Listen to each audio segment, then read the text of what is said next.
এই সামনে থেকে একটু সরো বাবা, একটু সরো, একটু সরো, ছবি তুলতে দাও।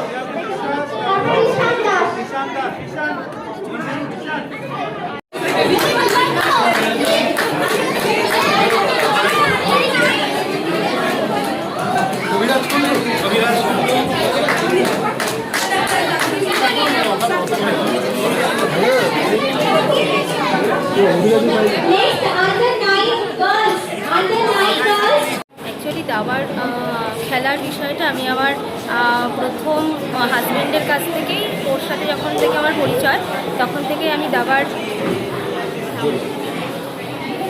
আমার হাজব্যান্ড তুষার চট্টোপাধ্যায়, ওর থেকে আমি দাবার জগতে আসি। কিন্তু দাবায় আসার পরে এখানে যে দাবার শিক্ষণীয় যে পরিবেশে যখন আমি দাবাড়ুদের দেখতে পাই, তাদের মধ্যে যে আগ্রহটা লক্ষ্য করেছি এবং ওরা সবসময় যে দাবাতে আরও এগিয়ে যাওয়ার জন্য তাদের যে প্রচেষ্টা, সেই প্রচেষ্টা আমার ভেতরেও সাড়া দিয়েছে এবং আমি আমার হাজব্যান্ডের সঙ্গে সবসময় সহযোগিতা করি।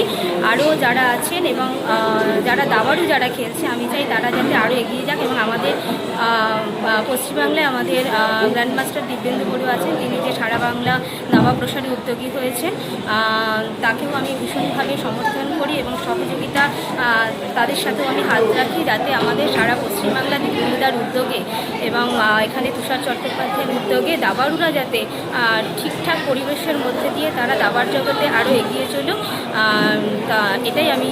একটা জিনিস চোখে পড়লো, একদম শিশু থেকে 60 ঊর্ধ্বে মানুষ একই সঙ্গে রয়েছে, এটা তো এরকম দেখা যায় না।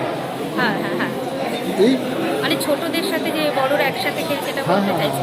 হ্যাঁ, ছোটদের সাথে বড়রা এটা একসাথে খেলছে, এটা একটা এখানে ছোট বড় এভাবে অনেক খেলাতেই হয়তো ভাগ থাকে, কিন্তু কিছু কিছু খেলা থাকে যেগুলোতে বড় ছোট একসাথেই খেলে, কিন্তু ছোটরা তাতে করে বড়দের সাথে পুরো পরিবেশের মধ্যে দিয়ে তারা দাবার ব্যাপারটা বুঝেই তারা খেলছে এবং খুব সুন্দর একটা জায়গা যে তারা নিজেদেরকে বড়দের সাথে আর কি, তারা কখনো ভাবছে না, তারা দাবাড়ু হিসাবে নিজেদেরকে জানছে এবং খেলার মধ্যে দিয়ে এগিয়েছে। এজটা কোনো ব্যাপার না। না না না।